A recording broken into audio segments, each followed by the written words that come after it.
Perfect. Well, welcome everybody. As everybody starts to trickle in here, we're right on time, so we'll get things started. I'm Robin Booth. I'm with the Career Learning and Development Department at Royal Road. So, on behalf of CLD, welcome to the career event Professional Pathways in Justice. This event was created in collaboration with our Bachelor of Arts and Masters of Arts in the Justice Studies program. So some familiar faces here today. We have program folks, we have students, we have prospective students, we have a viewing party at our John Horgan campus. So that's great. And of course, first and foremost, before we get started, I'd like to respectfully acknowledge that I'm coming to you today from the Royal Roads University, so the ancestral lands of the Cossepsum and Lekwungen peoples. I am on the Colwood campus today, and I am so privileged to be able to work and play and learn here multiple days a week. I always have pinch myself moments as I come down the hill and look at the ocean and the castle and the peacocks and all the things happening. So for that, I am exceptionally grateful for the place that I am on today.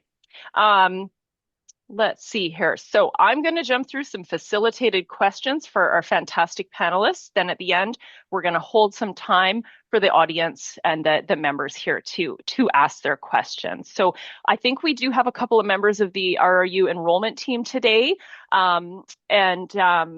And what we'll do is make sure that at the end, if those of you here today are not part of the Royal Roads family yet or interested in pursuing a program, is if you have any questions for enrollment advisors, is just save those to the end. And then when the formal session ends at 5, we'll keep them on and you can remain on and ask those folks. So again, please save those questions. They're super important, but we'll make sure that we have that time coveted at the end for those. And again, that's after the formal session ends. All right. So I'm going to jump in and introduce our fabulous panelists today. First panelist, we have Eleanor Orser.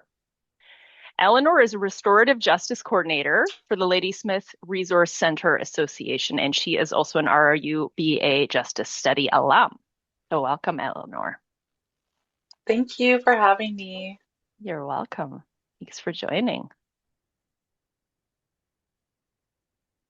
Next, we have Crystal Latai. Did I get that right, Crystal?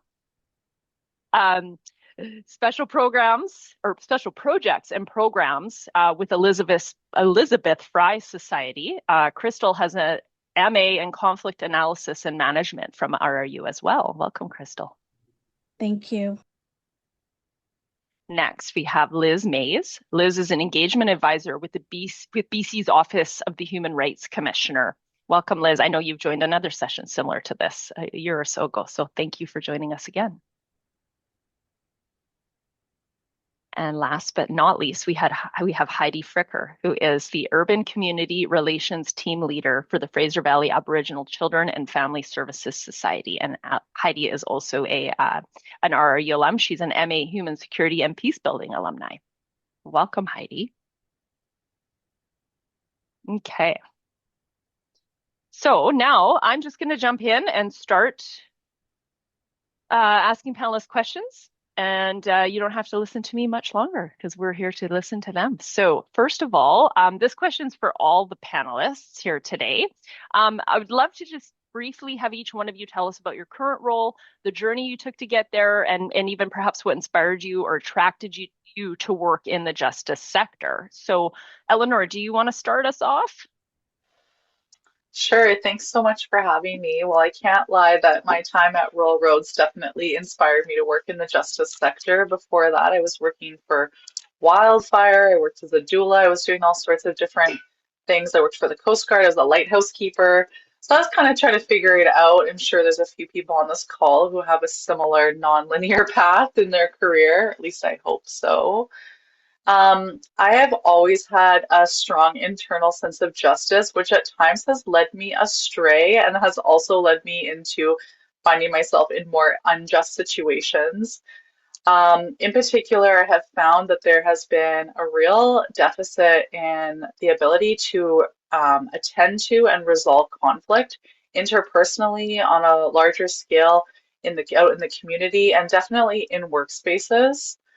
So I was really excited when I had the opportunity to first learn about restorative justice in the Royal Roads BA program, Justice Studies program, by hearing from Gillian Lindquist from Restorative Justice Victoria. And then I found myself volunteering for Restorative Justice Cowichan as a caseworker, specifically facilitator and mentor. Joined their board, served as their vice president for a period of time. And so when I got the opportunity to take on this role as a restorative justice program coordinator up in Ladysmith, I definitely jumped at that chance. What drew me to restorative justice was its honesty and humanity. It doesn't seek to minimize harm, but it also doesn't reduce people to their worst moments. It asks quite wise questions around accountability, impacts, root causes, and prevention strategies. How can we make different decisions moving forward? I also, as part of my introduction, I would like to note I use she, her pronouns, and also would like to just give a quick kind of meaningful moment to honor that I was born and raised on unceded, unsurrendered territories of the WSÁNEĆ people, formerly in Brentwood Bay, and I'm coming to you today from the territories of the Malahat and Coetbah people. So beautiful out there. As I kind of look at this foggy day that we've been having, I'm just like, got to get out there and take some photos and express some creativity in that fog. Um, so thanks so much for having me again, and I'd be overjoyed to connect with anyone about the work that I'm doing, and we'll talk more about it. So I'll pass it back to you, Robin. Thank you. Thank you, Eleanor. Crystal, would you like to go next? Thank you. Just to acknowledge first that I'm joining from the unceded and unsurrendered territory of the Gitxsan Nation, which is my First Nation that I belong to here in Northern BC. I currently work in special projects and programs for the Elizabeth Fry Society of Greater Vancouver, remotely, as I live in Northern BC now. And like Eleanor, my path was not linear by any means either. I did always have a passion to go into justice. So that was from a very young age that I had that desire to go into justice. Um, I started with an undergrad in criminology from Simon Fraser University, where I had my first two children. There you go with not linear. So that delayed. I think it took me about, and I only share this because I know that there are others too, and it can be um, disappointing sometimes, or maybe feeling like you're not going at the speed you're supposed to. But it took me 13 years to complete my undergrad. During the period, like I said, I had two children, after which, while I was going to school, I worked in customer service and banking because it allowed for that flexibility, but gave me great customer service experience. And then after that, I worked for a commodity brokerage. Again, being a mom, it was difficult to gain experience in the justice field, which I feel hindered me from getting the jobs that I really wanted to get. Um, and then from there, in a desire to pay off student loan debt, I moved to the Yukon for 2 years and worked as an executive assistant for a self-governing First Nation there. And when I was looking to return back to the Lower Mainland, I started job hunting and was actually set to go back to my former employer when I said, let me do a little bit more searching. And that's where I came across the Elizabeth Fry Society. And it was also an executive assistant role. So I said, okay, I've got the experience for that. Let me just get in the door and then we can see because they focus on justice. And it really was something that hit home for me when I looked at who they are as an organization. I was like, yes, this is where I want to be. And that was in 2018. I've now been with them for, yeah, I'm in my five, six, seven, 8th year now. I started as their executive assistant. Um, I skipped out, sorry. See, not linear. In 2011, I decided to get to apply to Royal Roads for a master's in conflict analysis and management. and finished that with three very young children. I think my oldest was 4 at the time. My youngest was 8 months old. And it was 3 years after I finished that that I moved to the Yukon. So when I returned to Vancouver, I'll speed it up. I know we're on a time crunch. And started with the Elizabeth Fry Society. I was there for 2 years. When I had my youngest child, so my fourth child, went on mat leave. And when I was going back, I said, you know what? It's time for me to really push for what I want. So I reached out to the CEO prior to returning from my leave and asked her to have a conversation about what that would look like. And that's when, yeah, I just advocated for myself, explained, what I wanted to do. And then I moved into program management, which was I was thrilled. Like I was finally where I wanted to be. I now work remotely for eFry, focusing on program development, funding, advocacy initiatives, all things that I'm super passionate about. So yes, and what my desire and connection to justice work as an Indigenous woman, a daughter of a residential school survivor, I witnessed firsthand the impacts of the justice system on my family and our community. So that's where that passion came from. Thank you. Amazing. Thank you. Liz, would you like to go next? Sure. Thanks so much. Happy to be here. Hi, everyone. Honored to be on the panel. I was listening so keenly, I forgot that I'm on the panel as well, to my co-panelists here. My name's Liz Mays. I use she, her pronouns. I always find these webinars a little bit funny because I can't see anyone else, but hi, everyone. I hope it feels okay for those in the audience. I am currently an engagement advisor with BC's Office of the Human Rights Commissioner. Um, I am based in the Lekwung speaking territory, so Kwetsepsum and Songhees First Nations. I'm very grateful to be here. I've been on these lands for 10 years. And it's just the best. I'm coming back from my family's homelands, which are in Trinidad and Tobago, in the Caribbean. And I always am just so pleased coming back to this place, this island that I love so much. Um, BC's Office of the Human Rights Commissioner works to address systemic human rights issues in the province. Um, and so my role specifically, I'm a regional engagement advisor. So my region is Vancouver Island and the Sunshine Coast. And a lot of the work that I do is relationship building with community members who are feeling the most impact by human rights issues in the province. And so one way to do that is I connect with people and organizations, advocacy organizations, and try to understand what human rights issues are most important to them. And that is fed back to our office. And we have an incredible policy team and legal team and research team that weaves that into the recommendations that come out of the office. And then the reverse of that is the office also provides workshops and educational opportunities to ensure that everyone in the province knows about their human rights, understands systemic discrimination, and ways that we can all work together to address those issues. So that's my job currently.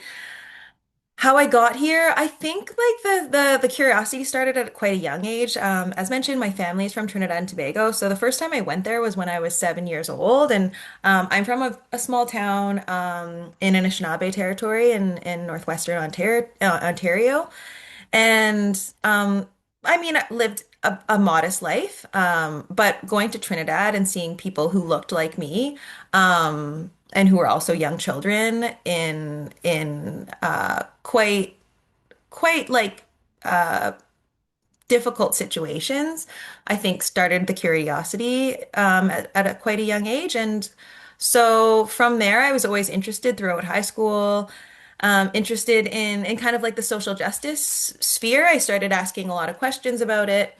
I went to my first Pride Parade when I was 16, and I think I decided at that age, at 16, standing in the or walking in the Pride Parade in Toronto, that I would forever be standing in solidarity. And I still really love those actions. I went on to do my undergrad in international relations, so it was a double major in history and politics, and that was in Ontario. And I really had a focus on international development, and I did a lot of traveling. I still do a lot of traveling, and I really thought that I could I really had this idea that like this like saviorism kind of complex where I could come with my knowledge, with my education from the Western world and bring it to these developing countries. So that was my understanding, my naive understanding at a when I was still doing my undergrad, and that kind of shifted. I went on to do a master's in international law and human rights. And that was also abroad. And I kind of, the more I experienced and the more I learned, I just realized that the biggest impact I can make is at the local level. And so I went on and I've shifted the issues that I'm interested in, but it's always been overarching a focus on social justice. And so I have worked quite closely with the unhoused community over years at a food bank. I've done a lot of work with newcomer settlement agencies as a volunteer and a staff member here in Victoria. Um, and then I've also done some work in the environmental sector. And I'm still on the board of directors of Sierra Club BC. So still a focus of mine is environmental justice as well. Um, I think those are kind of all the pieces for who I am and where I am right now today. So I'll pass it back to you. Thank you. And Heidi. Thanks, everyone. Um, I just, my co-panelists, you are amazing human beings. And I'm in awe when there's the programs that are available, the programs that you folks have gone through, the work that you're doing, um, how hard we still have to work as societies globally, not just locally, for justice. You would think with the amount of amazing folks that are out there that we would be maybe a little farther ahead, that folks would have more of an advantage and less of a disadvantage. But I'm so glad we can come together, encourage folks that are in programs and considering what they want to do next. And so my name is Heidi, and I live, work, play, and I work for the Stolo Nation. My job title is a little bit misleading in some ways. It's kind of a mouthful, but I work for Yakmeeth, which is the Halkomelem term for, or the Halkomelem word for those who are in care and those who give care. And it is what the elders took from the Fraser Valley Aboriginal Child and Family Service Society, which is an even bigger mouthful, and created something really beautiful from that. And so I have to admit, in my first week of work, I spent a lot of time learning to spell it and learning to say it so that I could do justice to where I was working. But so my I appreciate that very few people here have had a linear pathway. I did not do my undergrad until much later in life, and it was to do with the circumstances that I was in. I was in a terrible marriage where there was a lot of intimate partner violence, and I wasn't allowed. And at one point, I was, and so I was on a quest to understand justice and to understand why people did the things that they did. So I did a double major in psychology and criminology, and when I finished, I was like, oh, I'm done. Now what? And our local community, Abbotsford, had Abbotsford Restorative Justice, and that was what was the kickoff to where I'm at now. And I would highly encourage anyone who has the opportunity to volunteer with restorative justice to take that opportunity. The training you will receive. I see that, Eleanor. Yes. The training you receive gives you skills that you will carry into probably just about every other occupation that you go into. And it's the ability to have hard conversations, to mediate hard conversations, but also to really engage with power imbalances. And so that was my first time understanding that you could address them, having the language to do it. And so that propelled me forward. So I applied for a position with restorative opportunities in federal corrections, and I had the opportunity to work in that. And I I don't even know how to explain it, because I saw compassion exist where it shouldn't. You should never have two people in a room where one has perpetuated such harm against another person, and yet they offer forgiveness because for them that's justice, because they take the power back and they have a voice and they can speak their truth in an environment where they have power over the words and nobody's directing them or telling them what to do. It's their words and their story. And it's absolutely incredible. And so while I was working there, I got a phone call that our Department of National Defense was starting a restorative engagement program to handle a large class action suit that was for sexual misconduct. Well, let's call it what it was, sexual violence that was perpetrated within our military and in our Department of Defense with civilian folks. And it went back for many decades. And so this was part of the settlement of the class action that they were required to build this department. And so I had the unique opportunity to be brought on while that was being built and to start to help with the design and the development of that program. And so while there, right when I started and we were starting to put the nuts and bolts together, I realized that this was peace building. This was restoring dignity, and this was justice. And so when thinking about what to do in a master's, human security and peace building made the most sense to me.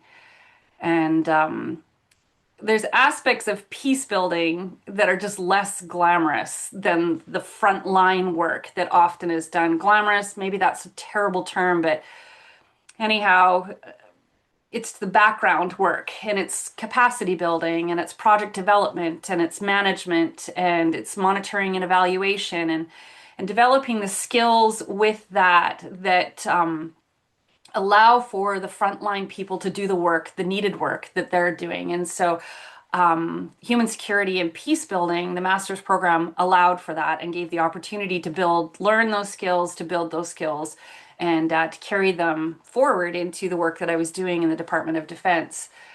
And so I have had an incredible opportunity to segue from being a focused restorative justice practitioner into a restorative project development and manager. And so for me, when I think about all the work that I've done in restorative justice, one of the principles is it's voluntary. Folks that engage with it, it has to be voluntary on everyone's part in order for it to be authentic and accountable work. And when you think about the calls to action in truth and reconciliation, it's a call to action. It's not a mandated process. It's voluntary. It's encouraging Canadians to do better while they apply these calls to action. And having the opportunity to work in an Indigenous organization feels like restorative peace building within my community and to support what is so necessary for Indigenous folks in Canada. So working in Yockmeath in building a policy department and working for the urban engagement program is able to ground Indigenous values that's guided by elders, and then also to implement the legislation for Bill C-92 and to work with the calls to action. So to me, it feels like a restorative process. It feels like peace building. And so that's, in my mind, that's how it's married the two of them together. So I hope that made sense. It did. Wow, we have a very impressive group of panelists here today. So thank you, all of you. So I'm going to ask Eleanor a question now. So for someone who's never heard of restorative justice, how would you explain what it means and why it matters? Thanks. Yeah, and Heidi, feel free to jump in here if you Yeah, think I have something to absolutely. add. Yeah. I'll check in with you at the end of my little spiel. And I think the thing that you just reminded me of, Heidi, as you were speaking, is like there are many different applications of restorative justice. So the context that I'm working within is a community-based organization, and to the extent that it can, again, within the context of the colonial criminal justice system, Restorative justice in my program looks to put the resolution of harm and crime back into the hands of the community, specifically the people who are directly involved. So we've got responsible parties, we've got affected parties, we've got community members in the sense that we bring in subject matter experts. Sometimes we bring in other kind of knowledge keepers or elders from the community who can speak about some of the greater impacts that the types of crimes that we're responding to, because that's the primary focus of my organization. There are some organizations who focus on more like kind of even like interpersonal conflicts that can range from more lesser to more serious. And so for my program, we receive referrals from the Ladysmith RCMP, from Federal Crown Council, from the Department of Fisheries and Oceans, and from the local schools, so local high schools, for example. And what we do, the kind of overarching process of the case is I do an intake with that person. I assess them to a degree for suitability for the program. We have to be looking for a few key criteria in terms of, are they able to take responsibility for what's happening? Because of course, like, if there are major facts in dispute about what happened, they do have the right to duke it out in the court of law. And it's not my preference for how I would deal with something, because it's a stressful, extremely onerous process. But we look for that baseline of responsibility taking. And then we also look at impacts together. So then they get assigned to a caseworker, and that caseworker works with them to identify and articulate what is it exactly that they are taking responsibility for or can take responsibility for. What are the impacts on 3 different levels? Intrapersonally, how has this impacted them inside of themselves? Interpersonally, how has it impacted the people around them, so the affected party? How does it impact the community, or sorry, their family members and loved ones? And then on the 3rd level, at the community level, how do these kinds of incidents, whether it's an assault causing bodily harm or a shoplifting, how do these incidences impact the community as a whole? Then we also look at root causes. So there's quite a lot there that can often be looked at. Sometimes if we're working with a youth and a shoplifting related file, for example, we're looking at, is it a matter of, was there peer pressure, some sort of peer related involvement that was occurring? Is there a deep-seated sense of entitlement to something? You know, I see it, I take it. That can also happen. We all have shadowy parts of us that appear sometimes when we see something we can't afford but we want. We also look at what can be done to make different choices in the future with any of these on all these different levels. And by doing that, we are looking at crime prevention strategies or incident prevention strategies. Heidi, I was very excited about so many of the things you had to say. That's a program I've kept my eye on. It's near and dear to my heart. I've got family members who have served in the Canadian Armed Forces and who have been impacted by the sexual violence that has taken place within the Canadian Armed Forces. And the thing that always sticks out to me is when I talk about restorative justice, sometimes I use the term voluntary. And one thing that kind of sticks out to me there is that, is it voluntary if on the other end, if they can't complete the program, is the criminal justice system, which will ruin your life? So sometimes I struggle with that philosophy in the way that I coordinate the program, and I'm always really delicate with that when I'm talking to these responsible folks.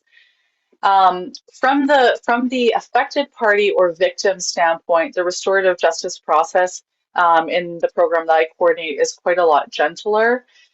So we look at all the same things. We look at some of the impacts. We look at, you know, are there any things that you're feeling tension around about, and that this is not to place blame onto the victim, but there are things that people come in, you know, where I think about, okay, my own experience as a survivor of sexualized violence. I look at like, okay, there are things I'm uncomfortable with, steps I took to get into this situation. It's not my fault what happened. I know that, you know that, we all know that, but there's still things I need to get out of my system in terms of tensions with my own lived experience. So we create spaces for people to talk about that. essentially in restorative justice, we look at what was the law that was broken, and sorry, instead of looking at what the law that was broken and what the punishment as dictated by the criminal code, we look at what happened, who was affected, and what needs to happen to address impacts, root causes, and really thoroughly demonstrate responsibility taking. And so we have structured and we come to agreements on how these things are going to be addressed in the form of a resolution agreement that we come through consensus. So we end up going, there's quite a lot of prep work in my program. We really focus on prep work and then the actual execution of the resolution agreement. But we do go to a dialogue where there is an opportunity for affected parties or victims and responsible parties to come together and actually have a conversation about what has happened. And we do emphasize consensus, which can obviously be very tricky when you're navigating, maybe there is a victim who's carrying a lot of anger about what happened. Maybe they do want to see everything burned down. I don't blame them in those situations, but how can we find a space where we can like hold that and also respect the dignity of a responsible party?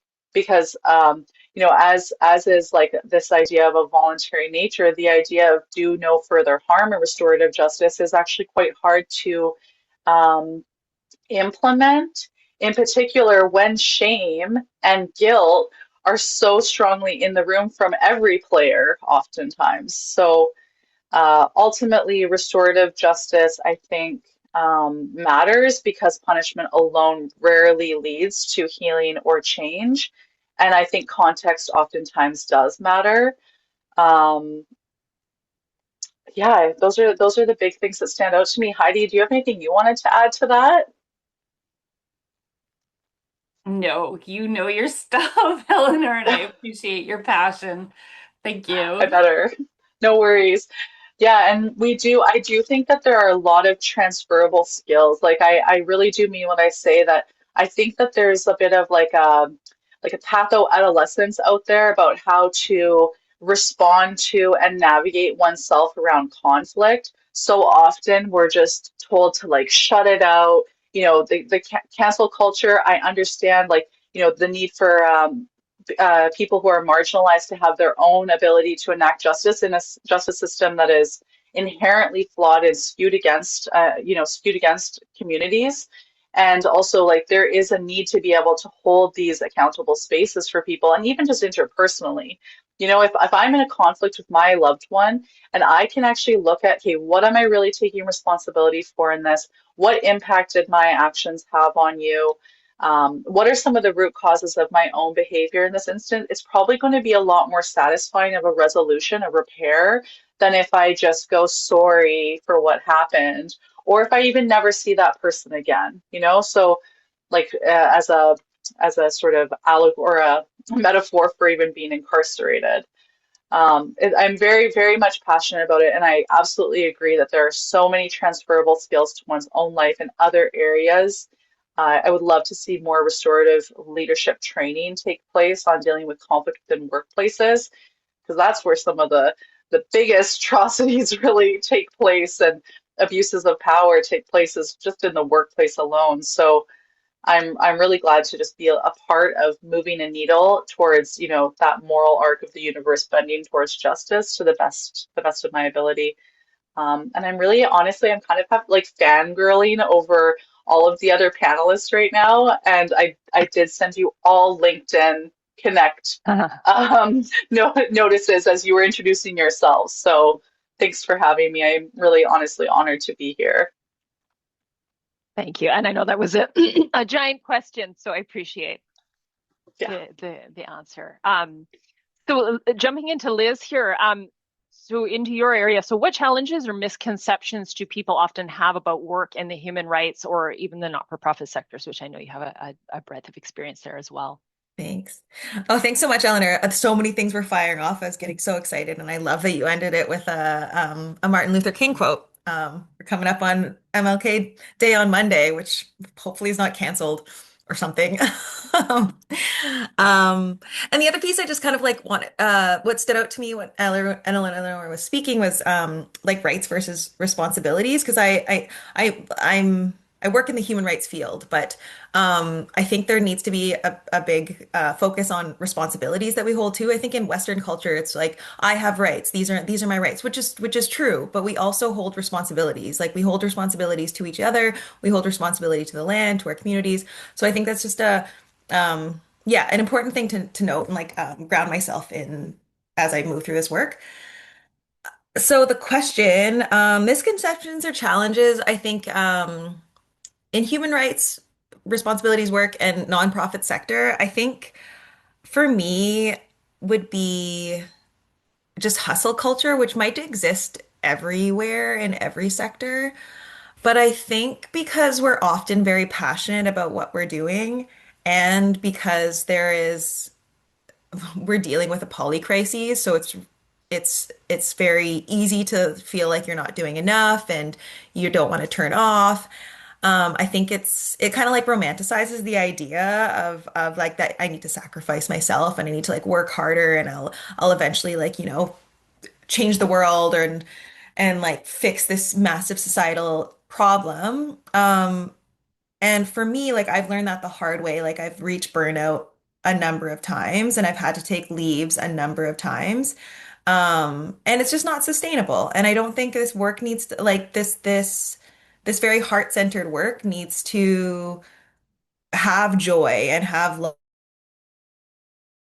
For me anyway, it's like there's like these issues like yes, I do think like I am forever hopeful. I'm probably delusionally optimistic, but I think there's no shortage of issues or challenges, and so you need to equip yourself with the time to like rest and be slow and take care of yourself. And so I think that's the biggest misconception that you always have to like be on and like yeah like hustling to work harder.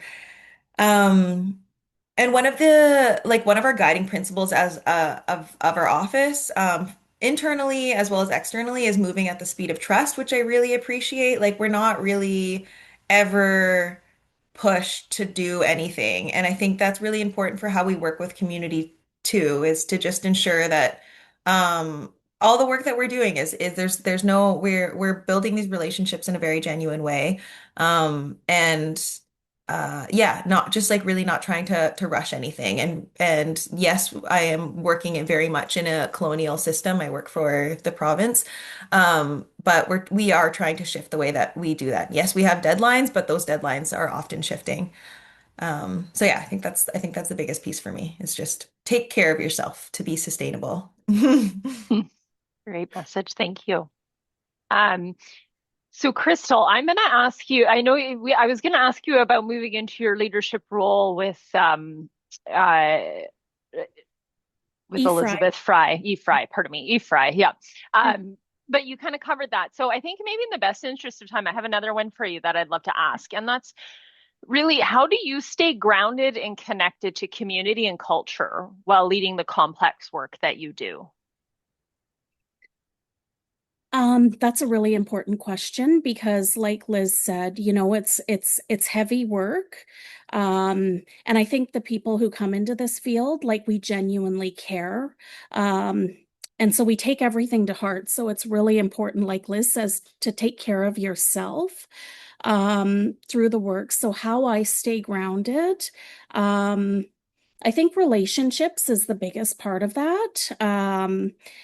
Connecting with whether that's friends, having a confidant to kind of talk things through, if you're facing different things or whatnot, and really just taking that time to breathe. For me, and especially more so now that I live in northern BC, um, my happy place and my calming and reconnecting place is by the water. When I lived in the lower mainland, that was the ocean. Up here, it's rivers and lakes. And I also, practice our traditional ceremonies, whether that's smudging and prayers or, talking to our community elders or my mother, for example. So those are some of the things that I do, but again, I think it's really, really important to take care of yourself, or you will face burnout. You can't fix everything. You're one person working to make a change.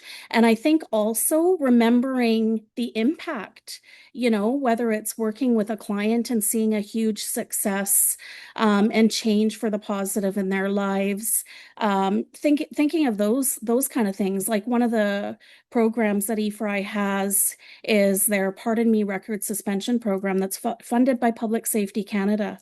And hearing stories from clients and what they're facing and the stigma, and that impacts not just employment, but I've heard from clients who are going to school, working really hard to better their lives, and just getting ready to start job hunting and being like, oh no, my criminal record.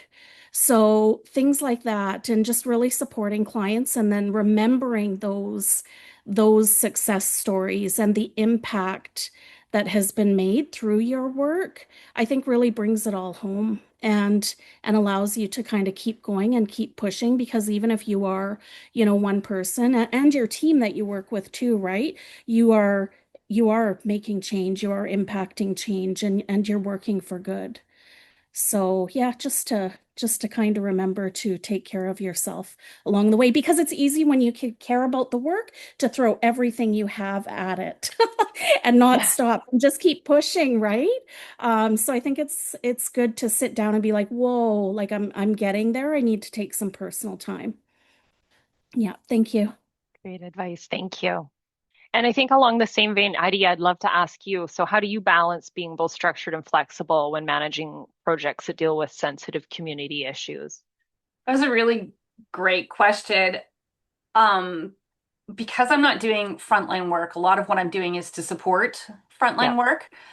So I'm not in as much of the sensitive issues. So probably what I would go back to is working in the federal government in a relational, restorative job in a bureaucratic organization, as you can well imagine, um, had its barriers and its bumps. And so, yeah, just constantly coming up against so many layers of management that it was so difficult to implement even the most basic necessary processes that would facilitate a much better practice. And so, what's been fantastic is coming into Yockmeath and carrying all the restorative values and principles and practices, and then taking on these different projects. And so, the approach that I've taken, like speaking to the structured and flexible, is what they call two-eyed seeing. And so understanding that we have a responsibility to the provincial and federal government for our policies, our practice, but very much with an eye to Indigenous practice, Indigenous ways, culture, being sensitive to what's necessary to honor the families and what they're going through and the needs that they have. And so, what I value so much about this organization is that I'm not smashing up against bureaucracy in order to make the progress, make the practice, procedures, policies, whatever needs to happen in a way that is going to facilitate what people need. And I really, really appreciate that. And so, yeah, just taking that two-eyed seeing approach, knowing that there's certain things we have to do and holding them, but also being able to take what is necessary to make it an Indigenous process that will honor what families have gone through, what they're going through, and what they need. The other aspect to that is this is my big plug. Last time, my big plug was for the article about kaleidoscopic justice, which is still probably one of my all-time favorite articles ever written on justice. But I am fangirling in the biggest ways of the work on that Gladys Rowe does, and she is a Cree woman that does restorative evaluation, and she's got podcasts and her webpage. And she's got books, and it's incredible. And so being able to take what I learned from her work and apply it in the work that I'm doing is that flexibility that I am so, so grateful for. So, just to give a quick example, is I've, if you do a log frame, and they're so exciting in their grid format, woohoo! Um, it gets the job done, it covers all the bases, but if you go to the work that she's done, that Gladys Rowe has done, she takes all those elements, has the conversations with all the necessary people that are involved that need to have input on it, takes time with the process, and she does an arts-based approach to a log frame, and it says all the same things, but it designs it in a pathway of where do we want to be and how are we going to get there in an artistic format, which is amazing. And that is that incredible flexibility and shifting away from that colonial, more structured, rigid process of doing things. And so to me, that feels very restorative. To me, that feels like peace building when you can raise up and lift up better ways of doing processes. So, yeah, big plug. For everyone, please check out Gladys Rowe. Last name is Rowe. She's phenomenal. And if you do have the opportunity, do read the article Kaleidoscopic Justice. It is game changing in the justice work. Thank you. All right, so in the best interest of time, and I want to make sure that the folks here that showed up to the session have a chance to ask the panelists questions, and I don't want to keep anybody any longer than they already committed to us. So I had so many things to ask you, and I still do, and maybe we need a whole nother session or 3 on this topic. It's really inspiring, but let's open it up if everybody's okay with that right now to some of the folks here if they have some questions for the panelists. And feel free to unmute. Put your question in the chat. We can read it. Hand up.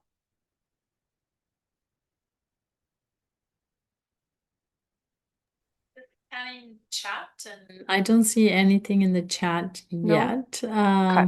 Maybe we can go to the practical. Yeah. I have more questions that students don't. All right, and yes, I was going to say Andrea's here as well.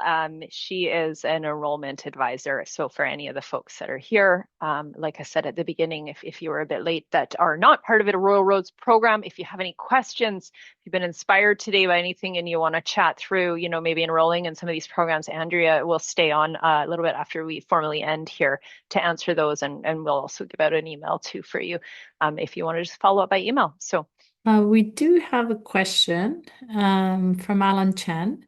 Yeah.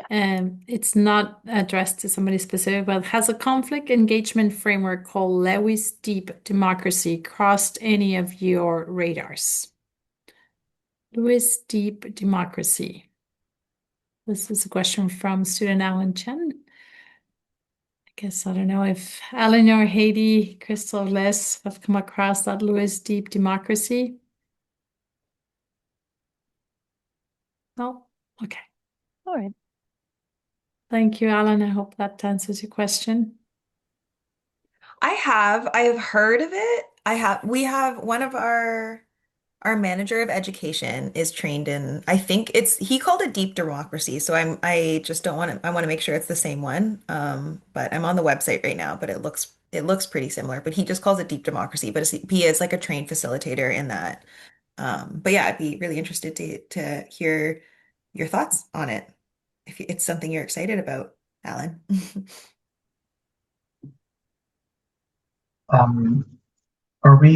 is Alan. Are we allowed to speak during the panel? I wasn't quite sure. Yeah, of course you Please can. do, yeah. You can turn your camera on too. Oh, sure. Thank you so much for speaking so far. I think the video Well, my video might be not working. Um, No worries if No it's worries not if you working. can't. it's been fascinating listening to everyone speak so far. I've had a bit of volunteer experience working as a restorative justice facilitator in the Sunshine Coast context. So it's cool to kind of see how far that pathway can go and all of the different directions it can go. Um, Lewis Deep Democracy, sometimes colloquially called as Deep Democracy, has kind of sparked something similar insofar as like it's a method that really creates clear pathways forward in like entrenched polarized conflicts. I have a bit of training in it myself and am coming into the masters with the curiosity of situating the method um, in like existing conflict methodologies. So I asked the question just out of curiosity to see who may have had some experience with it before or has even heard of it or not.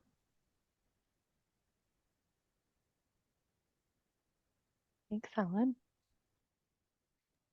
And I was gonna say too, if anybody wants to carry on a conversation after or has any more private or follow-up questions with any of the panelists, I invite the panelists to put their contact information or LinkedIn handles or whatever you're comfortable with in the chat for that as well, just before I forget. And if we have anybody that has to leave immediately, that's okay.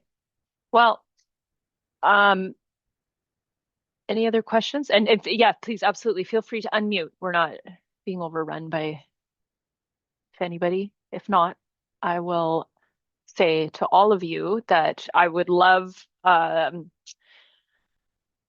parting word. So, some in attendance might be unsure how to connect their studies or interests into their own impactful career. The theme of the day seems to be nonlinear, and that really truly seems to be, especially in this sector, I believe it's probably a common theme. So, if folks are looking to seek a pathway in the justice sector, um, what's your last piece of advice? What's a brief takeaway you could give to anybody in this, or if you could have anybody in this session take away a piece, what would it be?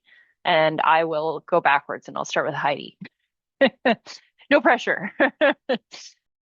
Yeah, this is the one I hadn't given a whole lot of thought to, but I would have to say, just because my background is restorative justice and I've had the opportunity to see it applied in so many different contexts, and to really underscore that Vancouver has acknowledged and stated it is a restorative city, that to weave aspects of restorative justice into any type of justice work is what I would highly recommend. If you have the opportunity for community training or to take a class in it, to ground yourself in it, as its applications globally and locally are growing. Everything from a little bit of graffiti, acknowledging it, to sexual misconduct, sexual violence, and violent crimes. So, and everything in between. So, would really encourage folks to take every opportunity they can. Great advice. Crystal. I think my advice would be to be open to being uncomfortable. I was super shy, even when I did my master's at Royal Roads. Really quiet, shy, afraid to speak. And I think that's what really contributed to my growth is putting myself in uncomfortable situations, saying yes when I really wanted to say no, and getting out of my comfort zone and doing those other things that weren't necessarily written in my job description. And really, I mean, look for a mentor, like somebody that can, guide you and give you advice. Don't be afraid to reach out or connect with people. I met my best friend of now 14 years at Royal Roads. We both started school there at the same time. And he is that person who pushes me. He's very out there. So yeah, so don't be afraid to say no, get uncomfortable because that's where the growth is. Thanks. Fantastic advice. Liz. Yeah, echoing those. And Uh, just hold on to hope. I think I'm telling myself that. I'm saying that to everyone here and then myself as well, because I think it's very easy to get bogged down when you have a big heart, to just kind of like give in to the despair, and the cynicism. But yeah, just like remaining hopeful and that positive change will come. And that goes for applying for jobs and like Crystal said, putting yourself in uncomfortable situations and being told no and just holding on to hope. It's not an easy road, but it's so rewarding. Thank you. Eleanor, final remarks. Final remarks. Listen, don't be afraid to volunteer. Don't be afraid to demand money for the role that you're doing for volunteer from a volunteerism's perspective. It can't hurt to ask. Um, if we had had, more time, I would have told y'all about all the times I've been hired and fired or lost jobs due to funding or whatever. So don't afraid to kind of get gritty with it. I also met my one of my dear friends at the Rural Roads program, so he's near and dear to my heart too, Crystal. I love that, honestly, for both of us.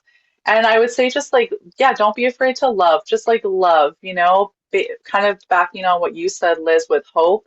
Just love abundantly. Love everyone you can. Hold those community members, the chosen family, the blood family, as imperfect or strange as they are. As long as it's not like harming you, hold them dear and just like give them a big hug. When you get off this call, text a friend. That's my advice. When you get off this panel, go and text someone that you love and just say, love you, thinking about you.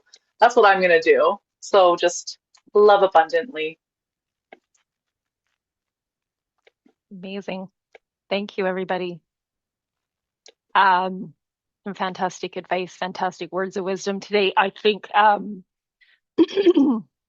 that brings us and I'm so sorry we didn't have more time to dig into more subjects. I just want to be mindful that everybody committed their time for an hour, and that was so wonderful of all of you. Ali's just going to share one quick slide for the students in the room. So students, yeah, so some upcoming events. There is a recruitment is actually putting on. So this is actually not for students. The first event is for prospective folks again. January 28th, there's a Justice Studies info session if you want to dig deeper into the actual program. So that's coming up. And then also a whole bunch more career events, prep sessions, and our big career fair. So current students, have a peek at those. Don't forget, they're all on the events website. And that's pretty much it. We recorded this session. We will send it to registrants. We'll post it on our YouTube. Obviously, please revisit. It's always hard to grasp onto those little tidbits as they pass by. So it's always nice to revisit. And to the panelists, thank you for your time, your energy, your words. It was a pleasure to have you here today and host you. And I think we need a 2.0. I think we need another session. And again, for those of you in the room that are looking for some more answers to the Rural Roads programs, we have Andrea Boyes here. And so I will formally release right on time the panelists and students and say thank you again. It was a pleasure seeing you all today.